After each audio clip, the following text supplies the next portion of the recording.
Hello everyone, myself Khyati Vyas from JMP English Medium Saraswati Group of Education. Today I am conducting this session for grade 4. Subject is SS. We are doing revision for your SA2 exam and this is my session number 1 for your revisions. In today's session, we will conduct revision in regards to your semester 1's chapter number 1, Globes and Maps, chapter number 2, the Northern Mountains and the Northern Plains, chapter number 3, the plateaus and the desert region, and chapter number 4, the coastal plains and the islands. तो आज हम इन 4 chapters जो आपके semester 1 की book में से हैं, इनका रिवीजन इस सेशन में करेंगे. So let us start with chapter number 1, Globes and Maps. In this chapter, we learned that around 500 years ago, the Portuguese explorer whose name was Ferdinand Magellan, he found out that Earth is round. Before that, everybody thought that it was flat. But he found that it was round. How did he find it? Because he started traveling from one point and after many days of sailing into the water, he reached back the same point from where he had started. So, he found that actually Earth was a round. It was in a spherical shape. It was a sphere. Then, model of the Earth is called a globe. मतलब अर्थ जैसा दिखने वाला छोटा सा model जो हमने अपनी studies के लिए बनाया है, उसको हम कहते हैं globe. What is it called? Globe. Globe is a small model of Earth, round in shape like a ball. This shape is called sphere. It gives the exact position of all the places. Globe में हमें हर place की exact position दी जाती है. But globe जो है उसमें हर कोई छोटी डिटेल्स को मेंशन नहीं किया जा सकता, हर जगह को मेंशन नहीं किया जा सकता. सिर्फ कंट्रीज या सिटीज को दिखाया जा सकता है, बट छोटे छोटे जो विलेजेस हैं, टाउन्स हैं, इन सारे डिटेल्स को हम नहीं देख सकते. ग्लोब अलग अलग साइज के भी हमें मिलते हैं. It shows different continents, countries, oceans and seas. Globe is easier to locate a place. Globe की मदद से हम किसी भी प्लेस को इजीली लोकेट कर सकते हैं. The rod on which the globe spin represents the Earth's axis. जो ग्लोब होता है उसके ऊपर और नीचे से 2 फिक्स्ड पॉइंट रहते हैं, उसको हम एक्सिस, अर्थ की एक्सिस कंसिडर करेंगे. क्योंकि आपको ऑलरेडी पता है कि अर्थ जो है वो एक्सिस पे फिक्स्ड है और वहां से वो रोटेट होते रहता है, स्पिनिंग मूवमेंट दिखाते रहता है. तो ये होगा जो रॉड है बीच का जो फिक्स्ड है, उसको हम कंसिडर करेंगे earth axis. Now we already know that axis is an imaginary line passing through the earth centre on which it spins. Globe, however, cannot be much used due to the following reason. इतने सारे फायदे हैं globe के, but फिर भी वो ज्यादा useful नहीं है. क्यों? First point, we cannot see all the places on the globe in detail. Detail में सारी प्लेसेस जो है वो हम ग्लोब के ऊपर नहीं देख सकते हैं. Then all the places on the earth cannot be shown on a globe. मतलब के ग्लोब जो है वो राउंड होता है बॉल की तरह. तो अगर आपको मैं उस बॉल की एक साइड दिखाऊंगी तो पीछे की साइड में जो प्लेसेस है वो आपको नहीं दिखेंगी. सिर्फ एक तरफ का दिख रहा है, पीछे की तरफ का नहीं दिखेगा. तो all the places at a time नहीं दिखेगा, उसको टर्न करना पड़ेगा तो पीछे की तरफ का दिखेगा. तब जो अब पीछे आ गया है वो प्लेसेस नहीं दिखेंगे. तो एट अ टाइम आपको ग्लोब में सारी प्लेसेस नहीं देख सकते. Then it is a large globe and more difficult to carry from one place to another. Since globe एक बड़ा होता है, चाहे इतना ही बड़ा क्यों ना हो, बट वो ज्यादा जगह रोकता है. फॉर एग्जाम्पल, अगर मैप है, यहाँ ग्लोब्स एंड मैप्स का चैप्टर है. अगर मैप है तो मैप क्या होता है? It is drawn on a flat piece of paper और फ्लैट सरफेस. तो उसको हम अगर फ्लैट पीस ऑफ पेपर में करेंगे, मैप को ड्रॉ करेंगे, तो उसको इजीली फोल्ड करके पॉकेट में रख के कहीं भी जा सकते हो। बट ग्लोब के साथ ये पॉसिबल नहीं होता है, क्योंकि ग्लोब एक हार्ड मॉडल होता है, उसको पॉकेट में रख के कहीं भी कैरी करना इजी नहीं होता है। इट ऑक्यूपाइज स्पेस, उसमें ज्यादा जगह लगती है। Now talking about maps. Map is a drawing of whole or a part of earth surface on a flat surface such as paper. Map जो है वो चाहे पूरे वर्ल्ड का भी हो सकता है या किसी पर्टिकुलर एक छोटी से प्लेस या छोटे से एरिया का भी हो सकता है। वर्ल्ड मैप हो सकता है, आपके कंट्री का मैप हो सकता है, आपके स्टेट का मैप हो सकता है या आपके सिटी का मैप भी हो सकता है। मैप अलग अलग टाइप के होते हैं, जिसमें डिटेलिंग आप जैसे चाहो कर सकते हो, करेक्ट। फॉर एग्जाम्पल आपकी कंट्री का अगर मैप लेंगे तो आपकी कंट्री में कितनी रिवर्स फ्लो होती है, कितने स्टेट्स है, कितने सिटीज है, सारे डिटेल आ जाएंगे, करेक्ट। उसी तरह अगर आप अपनी सिटी का मैप लेते हो तो सिटी के मैप के अंदर आपकी सिटी में कौन कौन सी सोसाइटी आती है, कौन से मंदिर आते हैं, कौन से हॉस्पिटल्स कहाँ पर लोकेटेड है, वो भी छोटे छोटे डिटेल्स आ जाएंगे। बट क्या वर्ल्ड के मैप के अंदर ये सारी डिटेल्स फिट हो पाएंगी? No. So that is why map can be of any type, चाहे वो एकदम डिटेल में हो सकता है, एक कंट्री का हो सकता है, एक कॉन्टिनेंट का हो सकता है या एक सिटी का भी हो सकता है। There are basically 3 types of maps: physical map, political map and thematic map. Physical map का मतलब क्या है? Physical map show the physical features such as mountain, sea, river, lake, forest and farms. मतलब कि उस जिस पर्टिकुलर जगह का वो फिजिकल मैप है। फॉर एग्जाम्पल इंडिया का अगर फिजिकल मैप है तो इंडिया में कहाँ पर माउंटेन्स है, कहाँ पर डेजर्ट है, कहाँ पर प्लेट्यूज है, इन सारे डिटेल्स को दी जाती है। Next is political map. Political map में उस particular country, for example India अगर हम ले रहे हैं तो उस पर्टिकुलर कंट्री के कैपिटल्स जो है एंड कैपिटल सिटीज है या अदर इंपॉर्टेंट सिटीज, उनके बाउंड्रीज, इन सारी चीजों को पॉलिटिकल मैप में दिए जाते हैं। Then talking about thematic map. Thematic map are drawn on some particular theme. वो एक पर्टिकुलर थीम पर ड्रॉ किए जाते हैं थीमेटिक मैप। फॉर एग्जाम्पल अगर इंडिया का मैं थीमेटिक मैप बना रही हूँ on the theme of forest, तो इंडिया में किस किस जगह पर फॉरेस्ट है सिर्फ उसको मैं हाईलाइट करूंगी। उसमें ना तो स्टेट्स आएंगे, ना तो सिटीज आएंगे, कुछ भी नहीं आएगा, बट कहाँ कहाँ पर फॉरेस्ट लोकेटेड है उनको मैं हाईलाइट करूंगी। और एक एग्जाम्पल ले लेती हूँ। फॉर एग्जाम्पल थीमेटिक मैप अगर मैं रेनफॉल के बारे में, रिगार्डिंग रेनफॉल अगर बनाती हूँ तो कहाँ पर हेवी रेनफॉल होती है, कहाँ पर थोड़ी लेस रेनफॉल होती है, मॉडरेट रेनफॉल, या कहाँ पर रेनफॉल ही नहीं होती है, इस तरह से मैं अलग अलग जगहों को रिप्रेजेंट करूंगी।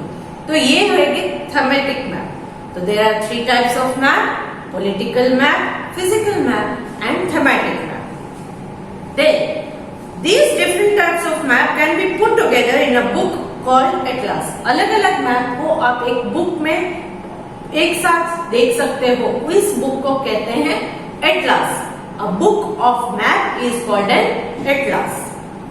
Map that show small area such as street or house or room in detail is called plan. Particularly कोई भी एक स्ट्रीट के बारे में, किसी एक हाउस के बारे में, किसी एक रूम के बारे में अगर डिटेल में मैप बनाया जाता है तो उसे हम कहते हैं प्लान। क्या कहते हैं? Plans. Now next, language of map. Language of map, मगर यहाँ पर अगर आपको मैं मैप दिखाऊं तो उसमें आपको मैप में सब समझ में कैसे आएगा? इस चीज के लिए मैप की लैंग्वेज जानना बहुत जरूरी है। मैप की लैंग्वेज का मतलब क्या है कि मैप को किस तरह से रीड किया जाए वो आपको आना चाहिए। First thing is direction. किसी भी मैप को अगर आपको देखना है तो उसमें डायरेक्शन पता होना चाहिए। डायरेक्शंस में north, east, south and west आते हैं। किसी भी मैप को अगर आप देखोगे तो ऊपर की तरफ नॉर्थ आएगा, this side it will be east, down it is south and this side towards it is west. Then north and east के बीच में जो आती है वो है north east, south and east के बीच में आता है south east, south and west के बीच में जो आए वो है south west, and west and north के बीच में आए वो है नॉर्थ वेस्ट। तो मेनली 4 डायरेक्शंस होते हैं, north east west and south, but totally जो है 8 डायरेक्शंस होते हैं नॉर्थ एंड ईस्ट के बीच, नॉर्थ ईस्ट इस तरह से टोटली 8 मेन 4 डायरेक्शन। तो पहले तो आपको जब मैप रीड करते हो तब डायरेक्शन पता होनी चाहिए। किसी भी मैप में अगर आप देखोगे तो ऊपर की तरफ एरो करके एन लिखा होगा, तो वो एन क्या होगा, north, S is south, E is east and W is west. Next is scale. Maps जो दिए जाते हैं उसमें स्केल्स भी होती है। स्केल का मतलब क्या है, फॉर एग्जाम्पल मैं यहाँ से अगर जामनगर की बात करूं तो से सम 80 किलोमीटर्स होंगे, तो क्या मैं 80 किलोमीटर्स का डिस्टेंस, यहाँ से जामनगर का रोड जो है 80 किलोमीटर है, तो 80 किलोमीटर का रोड ड्रॉ करूंगी? नो। से फॉर एग्जाम्पल मैं 8 सेंटीमीटर लूंगी, 8 सेंटीमीटर, और फिर वहां नीचे मुझे स्केल लिखना पड़ेगा। 1 centimetre is equal to 10 kilometre. मतलब कि अगर मैंने मैप में 1 सेंटीमीटर का लाइन ड्रॉ किया है तो उसका मतलब है इट कवर्स 10 किलोमीटर्स। तो अगर 8 सेंटीमीटर है तो इट बिकम्स 80 किलोमीटर्स, करेक्ट। तो इसे कहते हैं स्केल। क्यों? क्योंकि मैप जो है वो एग्जैक्ट हमारे पोजीशन जो है, एग्जैक्ट डिस्टेंस जो है उसके ऊपर आप नहीं बना सकते। मैप जो होता है वो एक्चुअल जो डिस्टेंस है उससे छोटा हम बना रहे, इसीलिए यहाँ पर स्केल मेंशन करना जरूरी है। नेक्स्ट इज लेजेंड एंड की। लेजेंड एंड की नॉर्मली क्या होता है कि मैप में एक छोटी से बॉक्स में किसी कॉर्नर में देते हैं लेजेंड या की। इसमें मैप में अलग अलग सिंबल्स को यूज किया जाता है। अब इन सिंबल्स का मतलब क्या होता है ये आपको लेजेंड या की में बताया जाता है।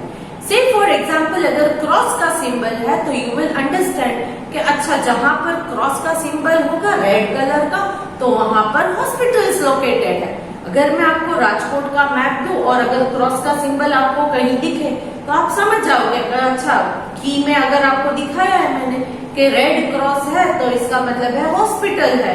अगर कहीं टेम्पल जैसा कुछ दिख रहा है तो दैट मीन्स वहां पर टेम्पल्स है, करेक्ट। अगर मैंने लैडर जैसा कुछ बनाया है तो वहां पर रेलवे क्रॉसिंग हो सकता है। तो इस तरह से लेजेंड और की में अलग अलग सिंबल्स जो मैंने मैप में ड्रॉ किए हैं किसी पर्टिकुलर प्लेस को रिप्रेजेंट करने के लिए, तो उसका मीनिंग आपको पता चल जाएगा थ्रू लेजेंड और की। Now map have some advantages over your globe. Globes से कंपेयर करने पर मैप के कुछ एडवांटेजेस ज्यादा है, फायदे ज्यादा है, ग्लोब से ज्यादा फायदे हैं मैप में। किस तरह से? They are small and handy, क्योंकि मैप छोटे होते हैं, हैंडी होते हैं, इजीली कैरी कर सकते हो। They can be folded and carried easily to different places, आराम से आप फोल्ड करके किसी भी जगह अपने साथ ले जा सकते हो। Map shows small areas in great details, while globe only shows what the earth actually looks like. Map में किसी भी पर्टिकुलर एरिया के एकदम डिटेल में आप बना सकते हो मैप को, बट ग्लोब जो है वो एक्चुअल हमारा अर्थ कैसे दिखता है और कैसी बड़ी बड़ी प्लेसेस कहाँ पर लोकेटेड है, सिर्फ इस चीज को आप दिखा सकते हो, डिटेलिंग नहीं कर सकते। So this was all in this chapter. Next, talking about chapter number 2, the northern mountains and the northern plains. तो यहाँ हमारे chapter number 2, 3 and 4 in 3 chapters में 2, 3 and 4 इन 3 चैप्टर्स में हमारे इंडिया के जो फिजिकल फीचर्स है, we have 6 physical features: the northern mountains, the northern plains, the southern plateau, the Great Indian Desert, then the coastal plains and the island region. तो इन 6 physical features को 2-2 करके एक chapter में explain किया गया है। So let us start from the northern mountains. Northern mountains stretch across the northern boundary of India.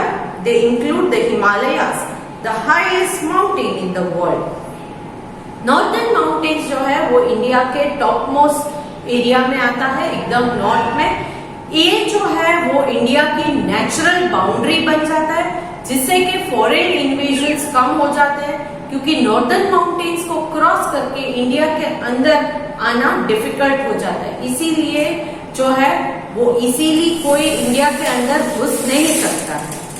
Then यहाँ पर the hill ranges in the north east include Garo, Khasi, Jaintia, Naga and Mizo.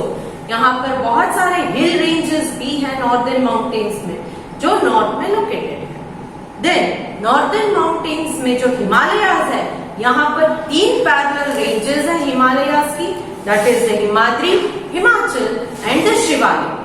Himadri जो है उसको ग्रेटर हिमालयाज कहते हैं, हिमाचल को मिडिल हिमालयाज या लेसर हिमालयाज एंड शिवालिक को लोअर हिमालयाज कहा जाता है। Himadri range it is in the north most part of India. Himalayas के नॉर्थ मोस्ट पार्ट, सबसे ऊपर जो है वो हिमाद्री रेंज आती है, covered with snow throughout the year. Then in some places huge masses of ice called glaciers are found. यहाँ पर कुछ बड़े बड़े आइस ग्लेशियर्स पाए जाते हैं। ये ग्लेशियर्स जब मेल्ट होते हैं तब उनमें से रिवर्स फॉर्म होती है, रिवर्स बन जाती है। Then Mount Kanchenjunga and Mount Annapurna are the highest mountain peaks which are found here. यहाँ पर माउंट कांचनजुंगा और माउंट अन्नपूर्णा जैसे हाईएस्ट पीक्स पाए जाते हैं। Then talking about Himachal range, Himachal range में बहुत सारे हिल स्टेशंस पाए जाते हैं। It is big tourist place भी कहा जाता है। ठंडी तो होती है बट पूरे साल जो है वो स्नो कवर्ड एरिया नहीं है ये। That is why Kashmir, Kullu and Kangra are some beautiful valleys found here and hill stations like Shimla, Mussoorie, Nainital, Almora and Darjeeling are also located in this place. Rohtang Pass in Himachal Pradesh is important mountain pass located in this range. Then talking about the Shivalik range, जो lowest range है. Shivalik range is in the southmost and the lowest range of Himalayas. It is made up of hills rather than mountains. यहाँ Shivalik range में hills ज्यादा है, mountains ज्यादा नहीं है. Hills और माउंटेन्स में डिफरेंस क्या है? माउंटेन्स जो है वो बहुत हाइट पर रहते हैं, हिल्स जो है वो माउंटेन्स से थोड़े कम हाइट पर होते हैं, इसीलिए इनको हिल्स कहा जाता है. शिवालिक रेंज में मेन पार्ट है टेरेस फार्मिंग.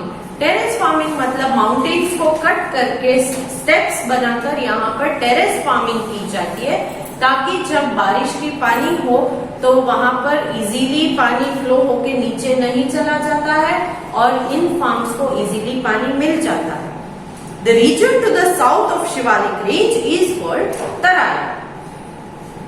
शिवालिक रेंज से जैसे साउथ की तरफ आओगे तो नीचे का हिस्सा जो है उसको हम कहते हैं तराई. And the crops which are cultivated here are rice, wheat, sugar, etc. Now importance of Himalayas. Himalayas की क्या importance है? Himalayas as a natural boundary have always protected India from foreign invasions. As I told you कि foreign invasions, foreign से कोई यहाँ पर India में easily enter नहीं हो सकता है, क्योंकि हिमालय जो है वो एक नेचुरल बाउंड्री की तरह होता है. They prevent the cold biting winds to enter into India from the north. North से जो कोल्ड विंड्स ब्लो होती है उसको इंडिया में एंटर होने से रोक देता है, इसीलिए इंडिया बहुत फ्रीज नहीं हो जाता है. And also protects the rain bearing clouds to exit from India. जो इंडिया में से रेन बेयरिंग क्लाउड्स बनते हैं वो बाहर की तरफ, नॉर्थ की तरफ फ्लो होके नहीं चला जाए तो वो उसे भी रोक देता है. Then it also gives valuable products for timber, medicine, resin, honey and so on. यहाँ पर बहुत सारे फॉरेस्ट है तो उससे हमें टिम्बर यानी कि लकड़ी, मेडिसिन, रेजिन एक ऐसा स्टिकी सब्सटेंस होता है लिक्विड जैसा जो बहुत सारी चीजों में काम आता है, एंड हनी क्योंकि फॉरेस्ट है तो honey. Then many animals are also found here So it is a house of many animals. So this was all regarding the northern mountains. Next, talking about the northern plains. Northern plains are located to the south of Himalayas. They extend from Punjab in the west to Assam in the east. West में पंजाब से लेकर असम जो east में है वहां तक ये northern plains stretch होते हैं। यहाँ पर बहुत सारे स्टेट्स कवर होते हैं जैसे कि Punjab, Haryana, Uttar Pradesh, Bihar, West Bengal and parts of Assam. Then यहाँ पर perennial rivers, they are perennial rivers. Perennial rivers का मतलब क्या है? Perennial rivers are those rivers which have water throughout the year. So they have water throughout the year. क्यों? क्योंकि northern mountains में से जो glaciers melt होते हैं समर के सीजन में, वो मेल्ट होके पानी बन के अगेन रिवर में फ्लो हो जाते हैं, तो इजीली उसमें पानी रहता है, तो इन रिवर्स में पानी फ्लो होते रहता है। Then Ganga basin, Brahmaputra basin, Sutlej basin, ये सारे अलग अलग बेसिन्स हैं जो यहाँ पर फ्लो होते रहते हैं। These was all regarding the northern plains. Importance of northern plains. Importance क्या है? Northern plains की importance ये है कि northern plains में जो है वो बहुत अच्छे से crops grow होते हैं because it is a fertile land. So this was all regarding chapter number 2. Next, talking about chapter number 3, the plateaus and the desert region. Plateaus, India में जो नॉर्थर्न प्लेन्स के साउथ में और नीचे अगर हम आते हैं तो we have plateau region. What do you mean by plateau region? Plateaus are a bit higher land than the plains, but from the top again they are flat. तो जो प्लेन्स है उससे थोड़ा हाइट पर होता है बट ऊपर से फिर से फ्लैट बन जाता है, तो इसे प्लेट्यू रीजन कहते हैं। They are also called table lands. The river Narmada divides plateau region into 2 parts. हमारा जो इंडिया में प्लेट्यू रीजन है उसको रिवर नर्मदा 2 हिस्सों में डिवाइड कर देती है। कौन कौन से 2 अलग अलग हिस्से हैं? The central highlands and the Deccan plateau. The central highlands जो है they include Malwa plateau in the central India and Chota Nagpur plateau in the east. Central highlands में 2 अलग अलग पार्ट्स है, एक है मालवा प्लेट्यू और एक है छोटा Nagpur plateau. Next, talking about the Deccan plateau. Central highlands में 2 हिस्से हैं, कौन कौन से? Malwa plateau and the Chota Nagpur plateau. Deccan plateau that is located to the south of river Narmada. It is the largest plateau in India. Deccan plateau जो है वो लार्जेस्ट प्लेट्यू इन इंडिया माना जाता है। यहाँ पर प्लेट्यू रीजन में बहुत सारे रिवर है। Most of the rivers such as Godavari, Mahanadi, Krishna and Kaveri rise in the west or flow to the Bay of Bengal. ये वेस्ट के साइड इनका जो है बर्थ लेती है ये सारी रिवर्स एंड फ्लो होके चली जाती है बे ऑफ बंगाल में। क्यों? क्योंकि हमारा जो इंडिया का प्लेट्यू रीजन है वो स्लोपिंग पोजीशन में है, इसीलिए वेस्ट की तरफ थोड़े हाइट पर है और ईस्ट की तरफ स्लोप होता है, तो इसीलिए ये जो रिवर्स है वो वेस्ट ईस्ट की तरफ फ्लो होके बे ऑफ बंगाल में मिक्स हो जाती है। Only river Narmada and Trupti, ये 2 ऐसे रिवर्स है जो ईस्ट में स्टार्ट होती है एंड अरेबियन सी जो वेस्ट में है उसमें फ्लो होकर it gets mixed into Arabian Sea. Then number of waterfalls are also found in this plateau region. The highest waterfall in India that is Jog Falls which is on the river Sharavati in Karnataka is also located here. Then talking about the Great Indian Desert. Great Indian Desert it is also called Thar Desert. इसको Thar Desert भी बोलते हैं। Now यहाँ life कैसी होती है? First thing, Great Indian Desert में क्योंकि एक्सट्रीम टेम्परेचर होता है इसीलिए life is very difficult. Summer it becomes extremely hot and winters are extremely cold. There is only one river which is flowing through the desert region, that is river Luni. Here in some places you can also see oasis. Oasis क्या है? Oasis desert में ऐसी जगह होती है जहां पर थोड़ा पानी पाया जाता है and because the availability of water near the oasis is more, the majority of the people prefer to live near the oasis. So यहाँ oasis है. Dust storms बहुत common है. क्यों? क्योंकि dust storms जो wind blow होती है वो dry क्लाइमेट की वजह से अपने साथ जो है वो वहां की सैंड को बहाकर ले जाती है. People normally here are nomads. यहाँ ज्यादातर लोग नोमैड्स होते हैं. They do not live a fixed settled life. उनकी एक सेटल्ड लाइफ नहीं होती है. Then for travelling they normally prefer camel. Camel को प्रेफर करते हैं ट्रैवलिंग के लिए. यहाँ बहुत सारे ब्यूटीफुल, हमारे इंडियन डेजर्ट जो है थार डेजर्ट या ग्रेट इंडियन डेजर्ट, यहाँ पर बहुत सारे ब्यूटीफुल सिटीज भी लोकेटेड है, जैसे कि जयपुर, जैसलमेर, जोधपुर, बीकानेर, उदयपुर. ये बहुत सारे ब्यूटीफुल सिटीज भी है. यहाँ के पैलेसेस भी बहुत खूबसूरत है. So this was all regarding this chapter. Next talking about the last chapter, that is the coastal plains and the islands. India में दो कोस्टल प्लेन्स है. The western coastal plane that is near Arabian Sea. It is located in between the Western Ghats and the Arabian Sea. जो बीच का हिस्सा है उसे Western Coastal Plain कहते हैं. And the Eastern Coastal Plain which is located in between Bay of Bengal and the Eastern Ghats. तो दो coastal plains है यहाँ के. यहाँ Western Coastal Plain जो है वहाँ बहुत यहाँ दो हिस्से होते हैं वेस्टर्न कोस्टल प्लेन का. एक है कोंकण कोस्ट और एक है मलाबार कोस्ट. सबसे ऊपर Gujarat coast, then Konkan coast, then Malabar coast. सबसे साउथ में आता है Malabar coast. So western coastal plain में तीन parts, the Gujarat coast, the Konkan coast and the Malabar coast. And in eastern coastal plain we have Coromandel coast. That is Coromandel coast.